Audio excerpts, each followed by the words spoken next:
A banking crisis is in our midst, and in today's video, we're going to be talking about how it relates to crypto, but also in general, how it relates to past historical crashes like 2008, and briefly just dive into exactly what is happening, what the narrative is, and get you up to speed, all from my mom's basement while providing an excellent, insightful opinion with the news. Let's get into it. First things first though, if you want to subscribe to the newsletter and get the latest and greatest updates twice a week straight to your inbox, please consider clicking the first link down in the description to join the Frickin' philosophy. Now, today, Bitcoin is up to $28,000, tiptoeing the line at the moment. But interestingly enough, this is all happening when rates of borrowing are pretty insane. You think this is bad in 2008, this large spike, the come up.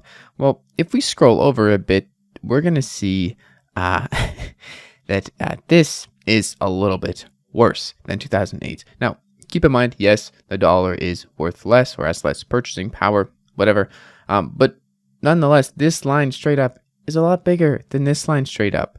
Now, that is a very low level understanding of what's going on.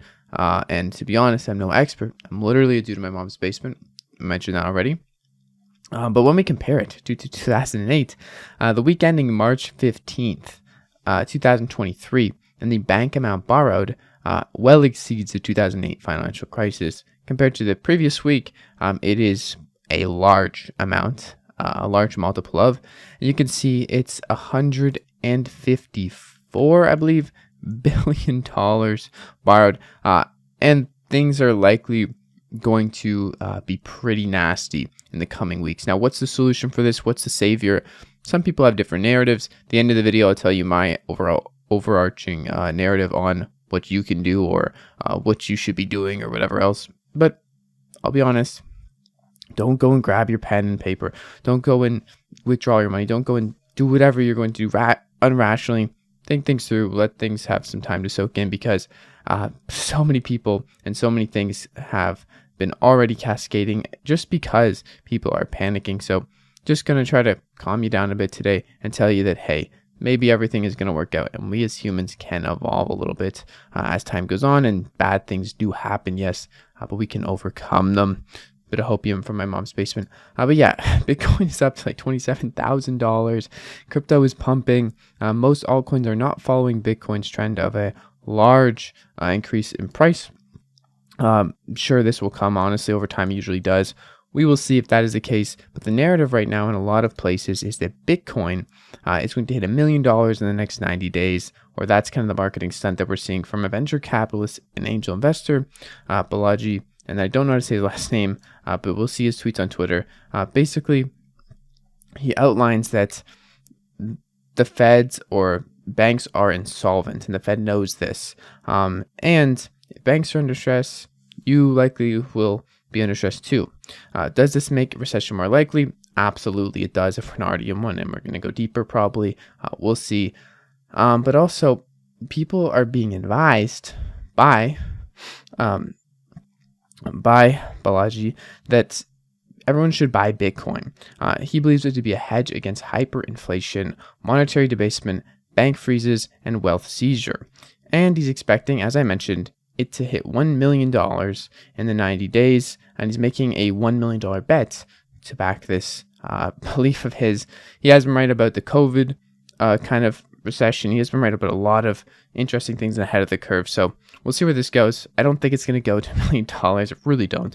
You have to pretty much double every day for the next 90 days to get there. But we are seeing a large increase in Bitcoin's price. However, $27,000 to $1 million per Bitcoin is quite the jump. Yesterday, he also tweeted this. They're finally admitting it's a banking crisis, that it was caused by Fed rate hikes, not tech. There is also a bunch of archives to back these statements. If you want to check them out, I'm going to leave this link down in the description. There are 100+ insolvent banks, not just 1 or 2 or 3, 100+. And this is already beyond 2008 in many key ways. And printing is going literally vertical. This week promises to be crazy. This week being the week that just started today as I'm recording this video. And stock markets, crypto markets, every market. And the things that drive them are going to likely have large impacts and maybe even societal level changes for times to come in the next week. That's the expectation here. Now, what is going to happen exactly? We don't know, but we have vertical lines going up on things we probably don't want vertical lines going up on, and in graphs we don't want to see go up. And this may cause for some level of hyperinflation, meaning your dollars, your cash would be worth significantly less and be able to purchase significantly less things per dollar, right? That is pretty much the end statement here from this side of the narrative. And it is one that favors cryptocurrencies and other alternative non-centralized versions of money. A lot of things kind of lead up to the narrative that small banks are insolvent, hundreds of them. So move to the big banks, woohoo, close call. Then big banks go to digital dollars or central bank digital currencies. But in the process, inflation is already going like crazy. Your dollars are worth a lot less. And also, this new digital currency can be completely controlled by the government. And now what? Bitcoin, Cardano, Ethereum, put your money into shiny JPEGs or NFTs. The outlook right now is a lot of uncertainty. And the overall feel from what I get from the economy is this is at an all-time high of uncertainty. It's not just, oh, I don't know if I want to bank with this person. It's, I don't know if my money is going to be any good tomorrow. That's what most people are thinking and challenging their own beliefs with. Earlier this morning, the CEO or founder rather of Cardano and co-founder of Ethereum, Charles Hoskinson, tweeted out this: thanks to politicians and banks for once again proving the profound need for cryptocurrencies. A whole new generation will understand and appreciate the philosophy and innovation of our industry. And yeah, this is a paper from 2009, just talking about the chancellor on brink of second bailout for banks. Billions may be needed as lending squeeze tightens. So we're kind of at that state again. What's going to happen next? A recession, likely. Debasement of the dollar, likely. Certain? Not really, because a lot of things are uncertain. But in the end, a lot of banks are insolvent, right? So this is not good for anybody, really. The banking system as a whole does need to be replaced, in my opinion. I mean, you put in $1, it's not going to be there the next day. So interesting system we've been running on for a long time.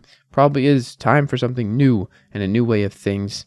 Cryptocurrency, to me, is a safe haven from a lot of the problems of traditional banking, but it's not the all end all be all solution. It's going to solve everybody's problems and make everybody feel comfy cozy at night. 95% of my wealth, it is there. It is in crypto, but to be honest, I don't see the path for normal people to hold their own Bitcoin, their own ledger.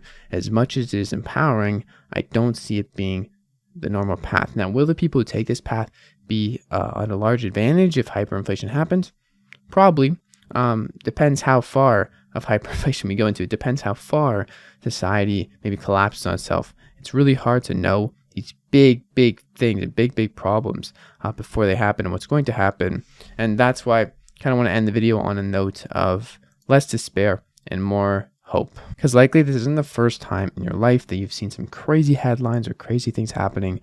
Matter of fact, if you've been alive for more than 5 years, you would have heard the COVID headlines. You would have heard headlines before that about where we're going next and how everything's crashing and burning.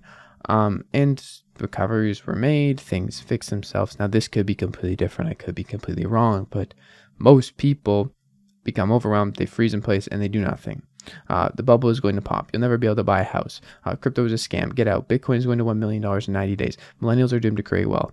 The US dollar is going to be worthless. Banking crisis incoming. The end is near. We're all going to die. And the last one is true, eventually. But what can we do to negate this or to evolve past these things if they do happen, even if they haven't yet? In my opinion, the best solution is to focus on what you can do today and learn all the info before making large decisions. In crypto specifically, we've seen a pump of Bitcoin of 34% in the last 7 days. Usually altcoins follow. Would I invest my entire life savings on this move?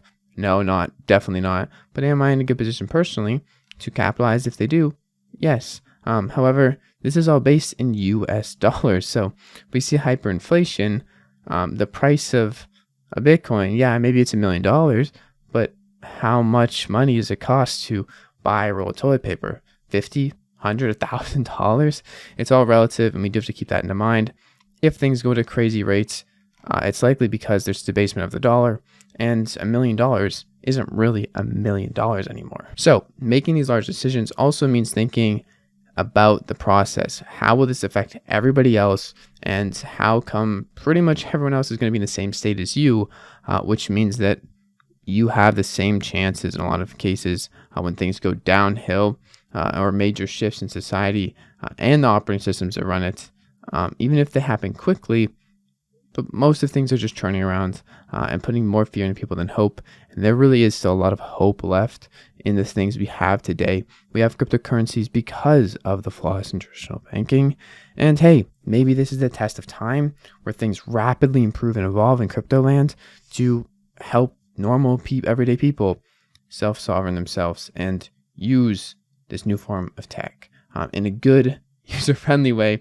This is the best time ever to put something in front of people that is easy to use and progress towards a system that is inclusive of everybody, but still takes away from the old system and doesn't go with, the traditional banking era, but starts a new era that still allows people to participate with minimal effort. Anyways, that's all for today's video.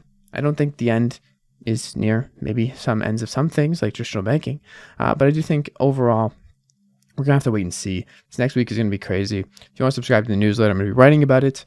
I'm going to be documenting it on the channel. I'll see you guys in tomorrow's video. It's been your friend Jack. Subscribe to the newsletter. First link down in the description. Peace.